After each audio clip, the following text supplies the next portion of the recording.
देख रहे हैं अवाम के उठाए गए सवालात, हालत हाजरा पर तबसरों, तज्जियों, खबरों पर मुहित प्रोग्राम न्यूज लाइन रिदा सैफी के साथ।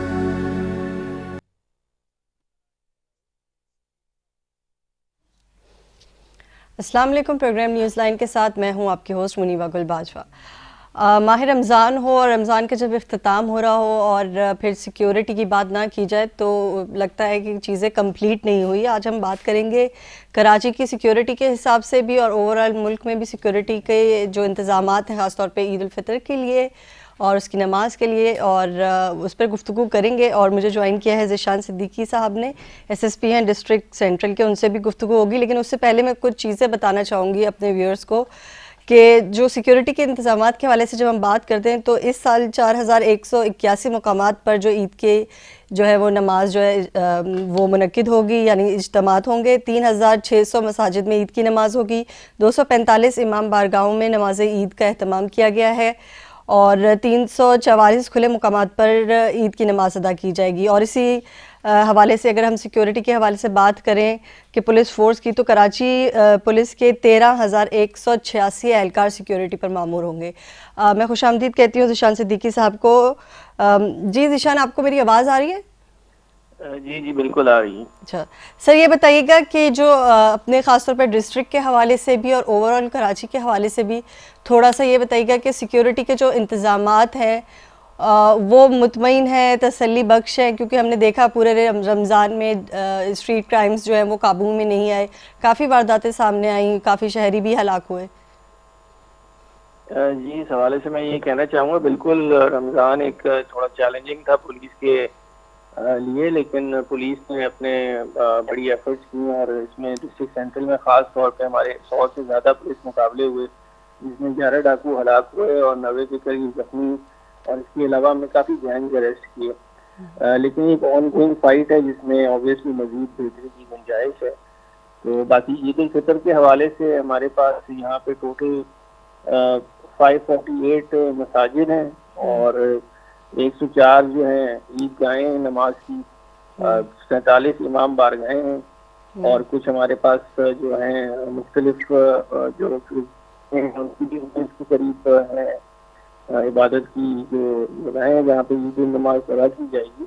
और इसमें हम हो है कि 600 के करीब पुलिस की नफरी लगा रहे हैं, जिसमें गाड़ियाँ भी जो है पेट्रोलिंग भी है, पिकिंग भी है और मुख्तलिफ डिप्लॉयमेंट हैं इसमें, और रेंजर्स की नफरी भी हमारे साथ डिप्लॉयड होगी। अच्छा जी, शान साहब मुझे ये भी बताइएगा कि जब हम ये बात करते हैं कि इतने पुलिस ऑफिसर्स की ड्यूटी किसी भी इवेंट पे, ईद हो चाहे और या 27वीं की शब हो या शब बारात की बात कर लें और किसी मौके के होली इवेंट की बात कर दें, तो ख़ास तौर पे ड्यूटीज़ लगाई जाती हैं। क्या हमारी जो पुलिस की नफरी होती है वो एट ए टाइम इतनी काफ़ी होती है कि एक तो इंटरनल ऑपरेशंस भी चल रहे होते हैं, क्योंकि हमारी इंटरनल सिक्योरिटी बहुत ख़राब होती जा रही है दिन ब दिन, तो आप लोग वहाँ भी बिज़ी होते हैं, तो क्या आप अपनी पुलिस नफरी में जो है वो बाकी फोर्सेस को इंक्लूड करते हैं? जी बिल्कुल, इसमें हमें एडिशनल नफरी भी मिलती है डिप्लॉयमेंट के लिए, जो कि हमारी जो मिनिमम ऑपरेशनल नफरी है उसको हम रखते हैं और बाकी के रिसोर्सेज वहाँ से डाइवर्ट करते हैं। और कुछ एडिशनल रिसोर्सेज भी मिल जाती हैं, जैसे ट्रेनिंग सेंटर है या इन्वेस्टिगेशन ब्रांच में मिल जाती है। कुछ हम अपने ऑफिस में से स्टाफ में से भी एक्स्ट्रा नफरी या रिजर्व फोर्सेज का इस्तेमाल करते हैं। तो ऑब्वियसली ईद उल फितर बहुत टाइम है जिसमें हम पुलिस वाले बिल्कुल भी छुट्टी पे नहीं जाते हैं और हम अलाम नमाज खड़ी होती है। हमारी जिम्मेदारी होती है कि ये सारी जो इवेंट है वो कुछ स्टूडी है जिसमें ना खुशगवार वाकई की हो जाए, तो ये हमारी प्राइम रिस्पॉन्सिबिलिटी होती है। अच्छा, मुझे एक चीज़ और बताइएगा कि मैं अभी कुछ डाटा देख रही थी, कल जो है वो कोई फिगर 17-18 की थी, आज 20 की कोई फिगर बता रहे कि रमज़ान के अंदर जो स्ट्रीट क्राइम्स के वारदातें हुए हैं और डाकुओं ने की फायरिंग से जो लोग हलाक हुए हैं उनकी तादाद 20 हो गई है शहरियों की। इस रमज़ान में जो इतने शहरी मारे गए हैं, हर साल ऐसा होता है कि रमज़ान में आप देखते हैं गदागर आ जाते हैं मुख्तलिफ जगहों से, कराची की तरफ रुख करते हैं और फिर स्ट्रीट क्राइम्स भी बढ़ते हैं। लेकिन ये जो स्ट्रीट क्राइम्स का इशू है ये ख़ास तौर पे जब कोई होली मंथ है, जैसे रमज़ान आ गया या कोई होली इवेंट आ गया, उसमें सबसे ज़्यादा नज़र आता है। उसकी क्या वजूहत हैं? जी देखिए, उसका रीज़न यही है कि कराची जो है पाकिस्तान का सबसे बड़ा शहर है, बहुत ज़्यादा आबादी है और हर किस्म के हर तरह के लोग पूरे कराची से यहाँ पे आके आबाद हैं।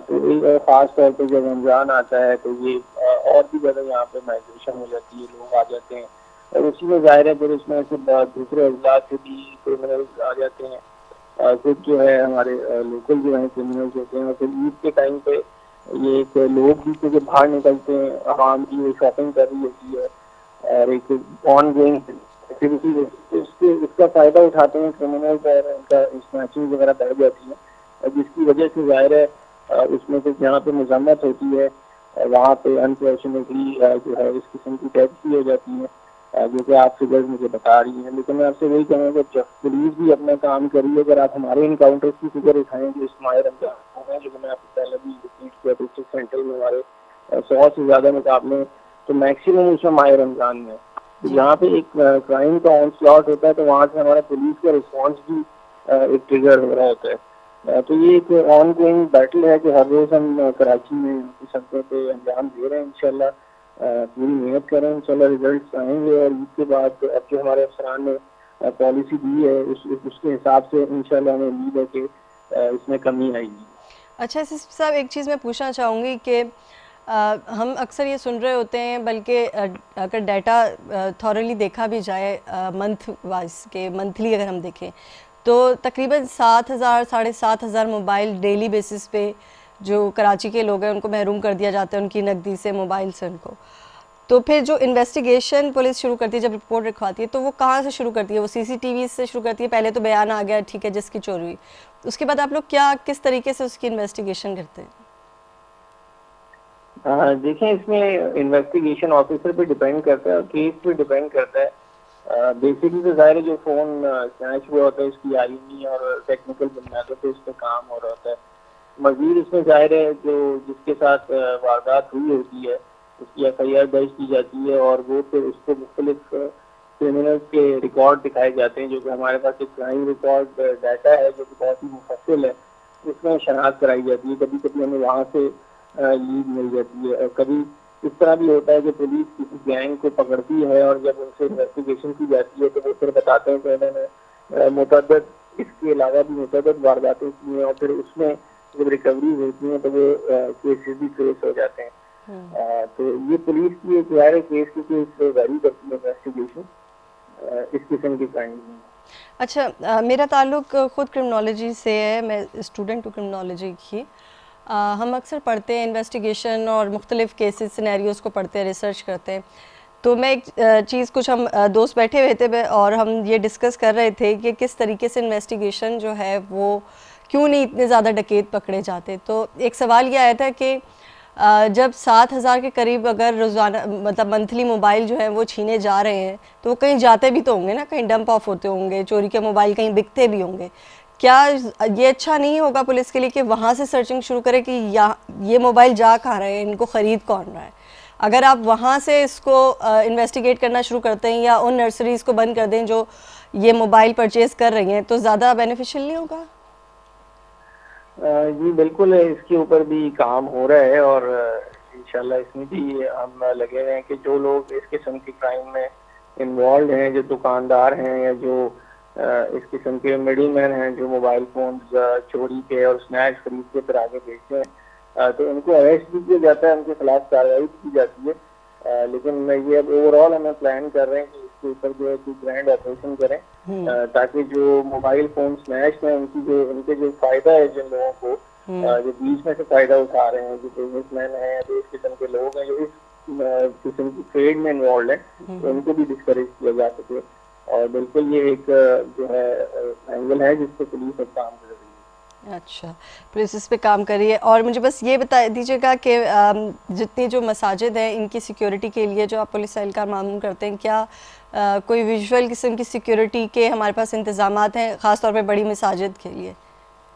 कैमरे, सीसीटीवी कैमरेज या ड्रोन से कोई आप मॉनिटरिंग करेंगे? जी बिल्कुल, हमारे जो कंट्रोल रूम्स हैं और उस पर हम देखेंगे और बाकी जो कराची में इस वक्त कैमराज हैं जो जिनका कनेक्शन आईजी ऑफिस में है और इसी तरह सिविक सेंटर में भी एक कंट्रोल रूम है, वहाँ से भी कैमरों से मॉनिटरिंग हो रही है। लेकिन मजीद जितनी भी मसाजिद हैं और इमाम बारगाह हैं, वहाँ पे उनके अपने भी कैमराज लगे हैं, जिनको हमने चेक भी किया है और उनको कहा भी था कि उनको ठीक मालूम, तो उनके साथ भी हम कांटेक्ट में हैं। तो इंशाल्लाह ओवरऑल एक अच्छी सिक्योरिटी प्रोवाइड करेंगे। जी, बहुत शुक्रिया ज़ीशान सिद्दीकी साहब का हमें ज्वाइन करने के लिए प्रोग्राम में। उन्होंने अपना पॉइंट ऑफ व्यू भी दिया और हमें सिक्योरिटी से रिलेटेड काफ़ी इंफॉर्मेशन भी दी है। इस वक्त यहाँ एक ब्रेक लेंगे, ब्रेक के बाद आएंगे, गुफ्तगू का सिलसिला जारी रखेंगे।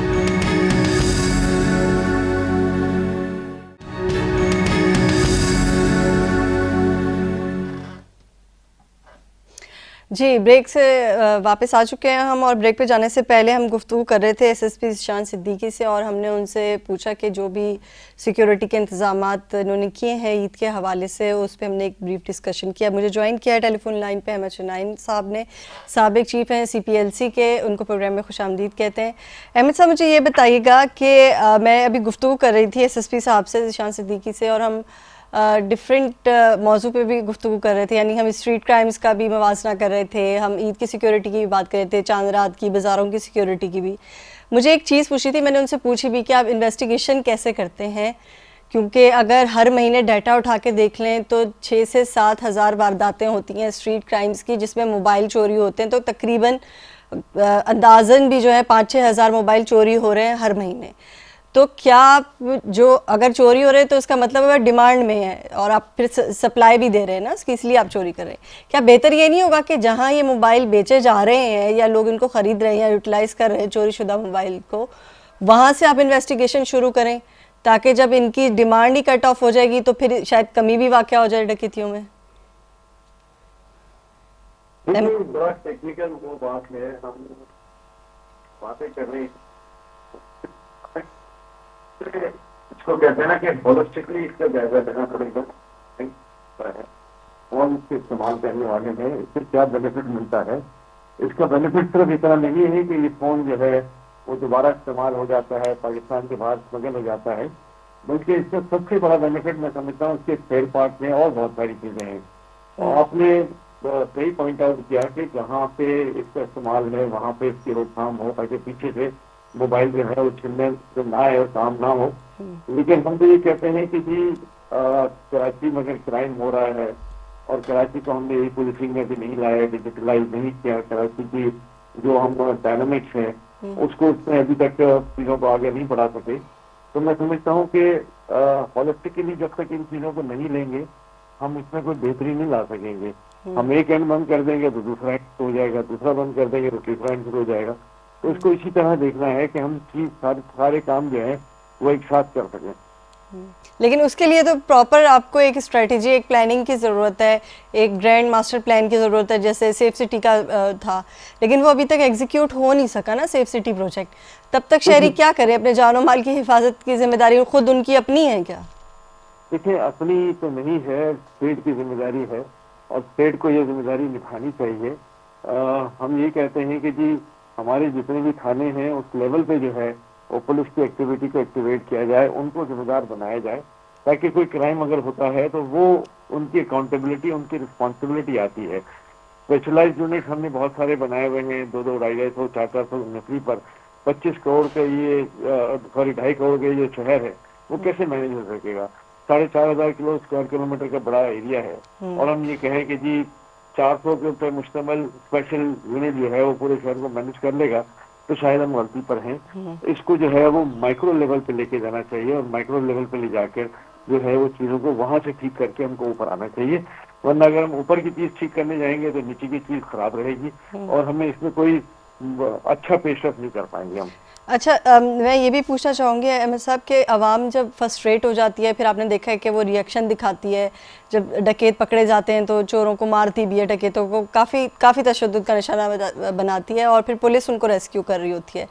लेकिन ये जो फिनोमेना है जिसको हम ये कहेंगे मॉब वायलेंस का फिनोमेना, ये कंट्रोल करना मुश्किल होता है। मैं आपसे जो चीज़ शेयर करना चाह रही थी वो ये है कि फेसबुक पे एक पेज बनाया गया कराची हाइट्स की जानिब से और उसमें वो सारी वीडियोस डाली गई जो कि CCTV कैमरे से रिकॉर्ड हुई थी स्ट्रीट क्राइम्स के दौरान, और उन्होंने कहा कि जो आइडेंटिफाई करेगा तो वो हम उसको रिपोर्ट करेंगे। मतलब ये कम्युनिटी, जैसे हम कम्युनिटी पुलिसिंग की बात करते हैं ना, इसी तरह हम एक फेसबुक पे बनाया, तो वहाँ एक बंदे ने आइडेंटिफाई किया कि ये जो चोर है जिसको आपने सर्कल किया हुआ है सीसीटीवी फुटेज में, ये मेरे इलाके का मतलब रहता है यहाँ पे, ये इसकी अच्छी नहीं है, मतलब कैरेक्टर जो है ना वो अच्छा नहीं है और चोरी डकैती की वारदातों में मुलविस रहा है।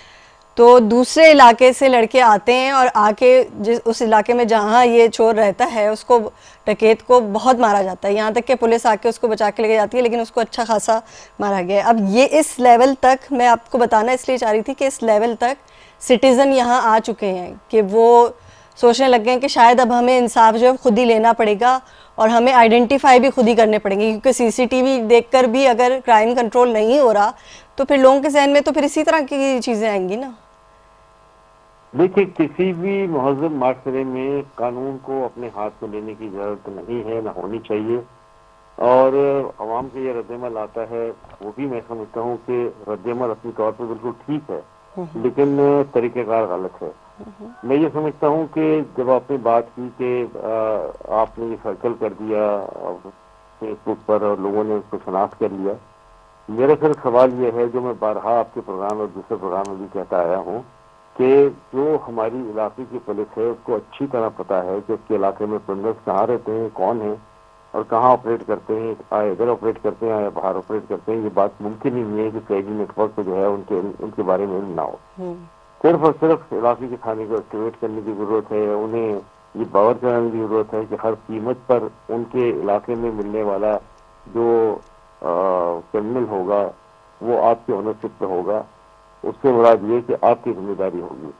देखिए, मैं ये समझता हूँ कि अगर ये जिम्मेदारी उन पर डाल दी जाए और उसमें से जो है वो डेली बेसिस पर उनसे रिपोर्ट ली जाए कि आज तुमने कितने क्रिमिनल अपने इलाके में पकड़े या भगाए, तो जब उनके सब जगहों पर जीना दोभर हो जाएगा तो फिर they will shy away from the city, और वहाँ क्राइम करते हुए भी जो है वो जज्बा सोचेंगे कि यार मैंने क्राइम करके वापस तो घर आना है, और मेरे बारे में अगर इलाके की पुलिस को इल्म है तो मैं फिर रात को पकड़ा जाऊंगा, दिन में पकड़ा जाऊंगा, सुबह मारा जाऊंगा।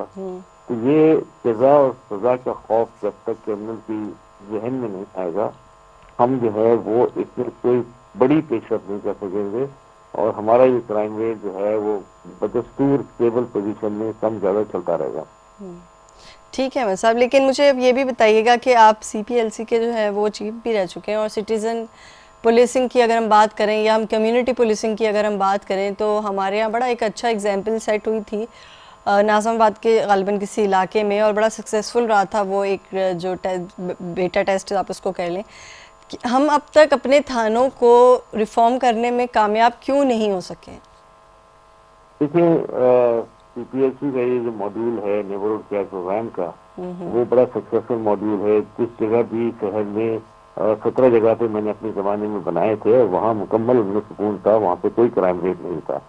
हमें यही अफ्रीका करने की ज़रूरत है पूरे शहर के अंदर। सिटीजन को जो है उसका एक पार्ट होना चाहिए, और सिटीजन जो है वो अपनी मदद आपके तहत अपने इलाके में ये इंश्योर करें कि वहाँ क्राइम ना हो। अच्छा अहमद साहब, अभी रोहत हिलाल कमेटी का इजलास हो रहा है, मुझे यहाँ पे एक ब्रेक लेना पड़ेगा, हम गुफ्तगू का सिलसिला जारी रखेंगे।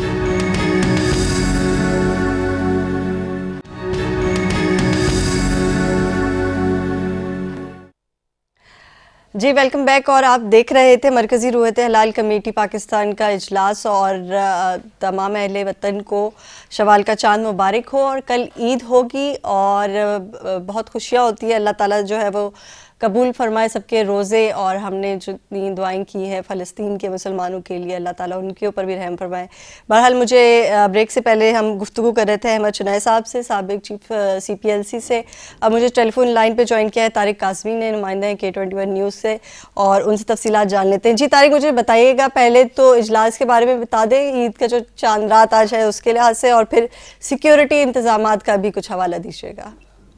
देखिए, बिल्कुल मुनीबा, मैं आपको बताऊं कि जो है वो कराची शहर की जो है वो उनके अफसरान की एक नाअहली रहेगी कि वो स्ट्रीट क्राइम को जो है वो किसी सूरत काबू नहीं कर पा रहे। रोज की बुनियाद पे इजलास होते हैं, रोज की बुनियाद पे अहकाम जारी किए जाते हैं, नए नए फैसले जो है वो अमेंडमेंट किए जाते हैं, रूल एंड रेगुलेशन बनाए जाते हैं, DIGs, SSPs, IGs को तमाम अहकाम जारी किए जाते हैं, लेकिन रिजल्ट जो है वो तमाम चीजों का जो है वो सिफर जो है वो आवाम को नजर आता है। रोड पे अगर आप निकले मोबाइल फोन आपका छीन लिया जाता है, नकदी से महरूम कर दिया जाता है। अब जो है वो एक नए तरीके वारदात जो है वो मुतारिफ करा दिया गया है कि जरा सी मुजामत के ऊपर जो है वो शहरियों को जो है वो मौत के घाट उतार दिया जाता है। रवा साल के अंदर अगर टोटल आदादोशुमार की बात कर ली जाए तो तकरीबन जो रिपोर्ट वाक़ियात है उसके अंदर जो है वो 65 से ज्यादा जो है अपराध जामकून है डकैती मुजामत पर। अगर सिर्फ माह रमजान की बात कर ली जाए कि माह रमजान के अंदर कितने लोग जो है वो अपनी जान से हाथ धो बैठे हैं, बताया जाता है आदादोशुमार जो जारी किए गए हैं पुलिस की जानिब से, उसके अंदर 20 के करीब लोग हैं। ये वो है जो रिपोर्ट हुए हैं जी, रिपोर्टेड है। बहुत सारे ऐसे होते हैं जो रिपोर्ट नहीं हुआ, 20 से ज्यादा जो है वो माह रमजान के अंदर जो है वो वाकयात रिपोर्ट हुए हैं, जिसके अंदर जो है वो डकैती मजामत पर जो है वो शहरियों को जो है वो कत्ल कर दिया गया है। माह सयाम के अंदर जो है वो 6780 से ज्यादा जो है वो वारदातें रिपोर्ट हुई हैं, जिसके अंदर मोबाइल छीने गए हैं, नकदी छीनी गई है, एटीएम से निकलते हुए लोगों को लूटा गया है, गाड़ियां मोटरसाइकिलें छीनी गई हैं लोगों से असले के जोर पे। पहले देखा जाता था कि जो है वो 2 लोग जो आते थे मोटरसाइकिल पे वो वारदात करते थे, अब पूरा गैंग तकरीबन कोई 3 से 4 बाइकें जो आती हैं, उसके ऊपर 6 से 7 जो है वो मुल्जिमान सवार होते हैं और वो बआसानी जो है वो वारदात करके बआसानी असला लहराते हुए सीसीटीवी कैमरों के सामने जो है वो फायरिंग करते हुए जो है वो राय फरार कर लेते हैं। रोड के ऊपर बोलते हैं स्नैप चेकिंग का अमल किया जाता है, स्नैप चेकिंग के दौरान लोगों को रोका जाता है, लेकिन जो है वो तमाम रिजल्ट जो है वो सिफर नजर आते हैं। चाहे वो आईजी सिंह हो, चाहे वो एडिशनल आईजी हो, चाहे वो पुलिस चीफ हो, तमाम लोग दावे करते हुए नजर आते हैं कि जो है वो हम स्ट्रीट क्राइम को काबू करने की कोशिश कर रहे हैं। वजीर अच्छा तारिक, कुछ ये भी बताइएगा कि जो है वो शवाल का चांद नजर आ गया है, वैसे चांद आपको भी मुबारक हो। और मुझे ये बताइएगा कल ईद है, सुबह ईद के लिहाज से आप क्या समझते हैं कि किस तरह के इंतजामात कराची पुलिस ने किए हैं और जो उनके जो सिक्योरिटी के इंतजामात हैं उस हद तक कितने मुतमईन जो है वो लोग नजर आएंगे?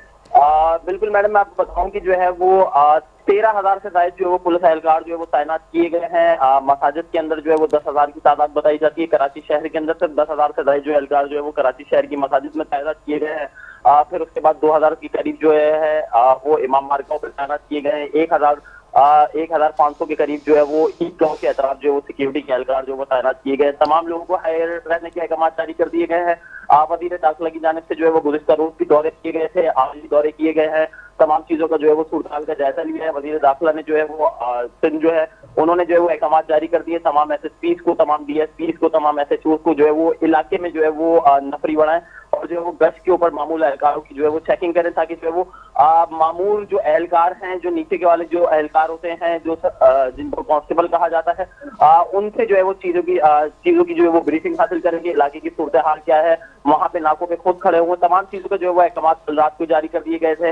वजीर दाखिला भी दौरे पे थे। सीएम सिंह ने भी जो है कहा था कि जो है वो मैं खुद दौरे करूंगा, ईद के दौरान भी, ईद से कबल भी और ईद के बाद भी खुद दौरे करूंगा, तमाम चीजों का जायजा लूंगा। एक और चीज मैं आपको आगाह करता चलूं कि जो है वो तमाम मामले के ऊपर स्ट्रीट क्राइम की जितनी भी वारदातें हैं इसके ऊपर एमकेएम ने जो है वाज़ेह स्टाफ जो है ले लिया, जो है वो रेंजर्स को जो है वापसी ऑपरेशन करने का जो है वो मुतालबा कर दिया कि रेंजर जो है वो ऑपरेशन करे, ताकि वो जितनी भी क्राइम की वारदातें हैं इनको जो है वो आसानी जो है वो इनके ऊपर काबू पाया जा सके, ताकि जो है वो आवाम को, जो शहरी है, जो आवाम है, वो जो है वो रिलीफ हासिल कर सके और आवाम को सुकून मिल जाए। जी, बहुत शुक्रिया तारिक काज़मी आपका कि आपने हमें कीमती ऐसे और डिटेल में आपने बताया कि क्या इंतजामात थे।